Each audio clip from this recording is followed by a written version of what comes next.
Bismillahirrahmanirrahim. Today we have to perform the practical number 2 of Fluid Mechanics 1 lab. Fluid Mechanics 1 का first practical आपने perform किया होगा, वो layout से related था। अब हम इसके प्रैक्टिकल्स की तरफ आते हैं। प्रैक्टिकल्स में इसकी फ्लूइड की फ़िज़िकल प्रॉपर्टीज़ हैं। फ़िज़िकल प्रॉपर्टीज़ जो फ्लूइड्स की हैं उसमें इंक्लूडेड है आपका प्रेशर फ्लूइड्स का टेम्परेचर और स्पेसिफिक ग्रेविटी, विस्कोसिटी एक्सेट्रा। इसमें जो हमारे आपका टेम्परेचर है ये कोई परफॉर्म करने वाली चीज़ नहीं है, क्योंकि जैसे जैसे हम प्रैक्टिकल्स परफॉर्म करते चले जाएंगे वैसे भी हमें इसमें टेम्परेचर रिक्वायर्ड होगा, वो हम फाइंड कर लेंगे। और इसके अलावा जो प्रेशर है वो भी डिफरेंट आप लैब्स में प्रेशर फाइंड आउट करेंगे फ्लूइड्स का। इसमें जो परफॉर्म करने वाली चीज़ है प्रैक्टिकल्स में, एक तो हमारी है specific gravity of different liquids और एक है हमारी विस्कोसिटी हम नेक्स्ट लैब में करेंगे। जो आज का प्रैक्टिकल नंबर 2 है ये है specific gravity of different liquids. और स्पेसिफिक ग्रेविटी जो है इसको हम फाइंड आउट करते हैं दो मेथड से। एक मेथड है हमारा हाइड्रोमीटर मेथड और सेकंड मेथड है रिलेटिव डेंसिटी मेथड। अच्छा, अगर आप इनकी डिटेल में जाना चाहें तो जो हाइड्रोमीटर मेथड है ये मोस्ट सिंपल मेथड है। इसमें आपको परफॉर्म ज़्यादा नहीं करना पड़ता। इसको डिज़ाइन किया होता है इस तरह से कि बयानसी फोर्स के अकॉर्डिंग इसको डिज़ाइन किया होता है। आपने बयानसी फोर्स शायद जो है वो पहले पढ़ी हो कि जब भी आप जो कोई भी बॉडी को, किसी भी बॉडी को आप वाटर में डालते हैं तो वाटर जो है उस बॉडी के ऊपर फोर्स लगाता है उसके वेट के अपोजिट। इसको बयानसी फोर्स कहते हैं, जिसे अर्शिमिदिस ने फाइंड आउट किया था। अब इस बयानसी फोर्स के प्रिंसिपल पर हम अपने हाइड्रोमीटर को डिज़ाइन करते हैं और इसको इस तरह से डिज़ाइन करते हैं कि ये कंप्लीट जो है वो एक ग्लास की हमारी ट्यूब बनती है। ये बॉटम में जो है हम इसमें वेट ऐड इन्होंने किया होता है और यहाँ पर जो है इसकी ग्रेजुएशन हुई होती है और इस ग्रेजुएशन से जो है वो हमें डायरेक्ट स्पेसिफिक ग्रेविटी प्रोवाइड करता है। अब इसका प्रिंसिपल क्या है कि जब भी आप इसको किसी लिक्विड में इन करते हैं, लिक्विड जो है आप ये आपके पास ये साथ ही बीकर रखा हुआ है, इस तरह का बीकर जो है प्रोवाइड करते हैं हम।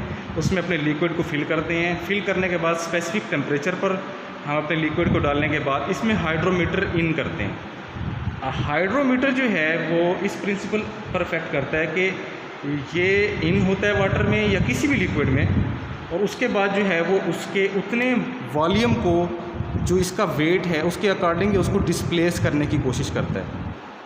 अगर आपके जो है वो हाइड्रोमीटर से रिलेटेड आपको जब इन करते हैं इसमें फ्लूइड में, अगर आपका फ्लूइड जो है वो हैवी है या वो डेंस है तो वो जो है वो इसके ऊपर फोर्स भी उसके अकॉर्डिंग लगाता है। इसलिए हाइड्रोमीटर जो है वो डीप नहीं हो पाता ज़्यादा, उसके अकॉर्डिंग वो आपको वैल्यू दे देता है। अगर इसमें आपका फ्लूइड जो है वो उसकी डेंसिटी ज़्यादा है या उसकी प्रॉपर्टीज़ में वो हैवी है, आप हैवी नहीं है या लाइट है सपोज़, तो आप इसको इन करते हैं तो उतने वाटर को जो है उससे ज़्यादा वाटर को डिस्प्लेस करता है और ज़्यादा पेनिट्रेट वाटर में हो जाता है। जितना ये वाटर में डिप करेगा उसके अकॉर्डिंग जो है ये आपको वैल्यू प्रोवाइड कर देते हैं।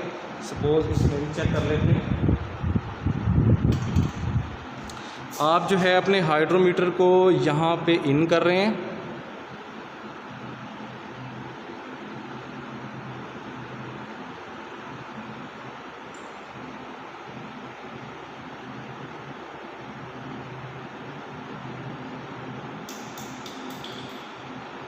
ये आपका हाइड्रोमीटर है, ये फ्लूइड है, ये ग्रेजुएशन इसकी हुई है। तो ये जहाँ पर भी आपके डिप करेगा वहाँ तक आप इसकी वैल्यू जो है वो उसकी फाइंड आउट कर लेते हैं। अच्छा, ये हमारे पास जो हाइड्रोमीटर है ये जस्ट वाटर की फाइंड करता है। इसकी जो रेंज है वो सिर्फ वाटर के लिए है। इसमें आपकी जो स्पेसिफिक ग्रेविटी है वो डिपेंडेंट होती है आपके टेम्परेचर पर, आपके प्रेशर पर और फ्लूइड की टाइप पर। अगर आपका फ्लूइड सेम है तो टेम्परेचर और प्रेशर के चेंज होने से आपकी स्पेसिफिक ग्रेविटी चेंज होती रहती है। अगर हमने स्पेसिफिक ग्रेविटी को स्टडी करना है और हाइड्रोमीटर से स्टडी कर रहे हैं, तो इसके लिए हम ये करते हैं कि वाटर में हम इम्प्योरिटी ऐड करते हैं। सपोज़ आप साल्ट ऐड कर दें या अपने वाटर में आप शुगर ऐड कर दें। वो ऐड करने के बाद, इम्प्योरिटी ऐड करने के बाद, क्वांटिटी उसकी कोई स्पेसिफिक क्वांटिटी ऐड करने के बाद टेम्परेचर नोट करते हैं, हाइड्रोमीटर को उसमें डिप करते हैं। आप देखेंगे कि जो प्योर वाटर है उसकी स्पेसिफिक ग्रेविटी और जो आपकी इम्प्योरिटी वाला वाटर होगा उसकी स्पेसिफिक ग्रेविटी में चेंज होगा। जैसे जैसे आप इम्प्योरिटी ऐड करते चले जाएंगे, स्पेसिफिक ग्रेविटी इंक्रीज़ करती चली जाएगी। तो इसको स्टडी करने के लिए हम हाइड्रोमीटर यूज़ करते हैं। उसके लिए आप टेबल बनाएंगे। टेबल में जो है हम ग्रुप्स बनाते हैं, तो ग्रुप नंबर होगा, उसमें लिक्विड होगा, कितनी इम्प्योरिटी आप ऐड कर रहे हैं और कितनी क्वांटिटी ऑफ लिक्विड में ऐड कर रहे हैं वो होगा। फिर जो है वॉल्यूम ऑफ लिक्विड, जितना भी आप इम्प्योरिटी का नाम ऐड करेंगे, क्वांटिटी कितनी ऐड कर रहे हैं वो होगा। अच्छा, वॉल्यूम ऑफ लिक्विड है, कितने वॉल्यूम में ऐड कर रहे हैं वो होगा। और उसके बाद जो है फिर आप टेम्परेचर इसमें डालेंगे और फिर डिप करेंगे अपने हाइड्रोमीटर को, तो ये आपको स्पेसिफिक ग्रेविटी दे देगा। इसमें हम डायरेक्ट स्टडी करते हैं और चेक करते हैं कि इम्प्योरिटी ऐड करने से और टेम्परेचर सेम रखने से, टेम्परेचर सेम हो, इम्प्योरिटी ऐड किए तो आपकी स्पेसिफिक ग्रेविटी में क्या चेंज आ रहा है। एक तो ये स्टडी है।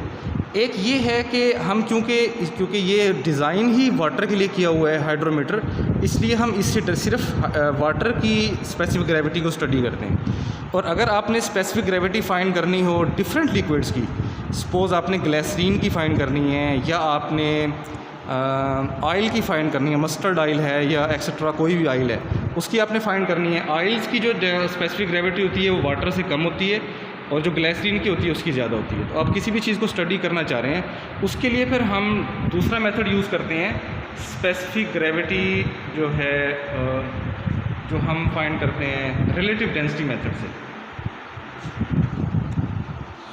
यहाँ जो है वो इसको आप करें रिलेटिव डेंसिटी मेथड।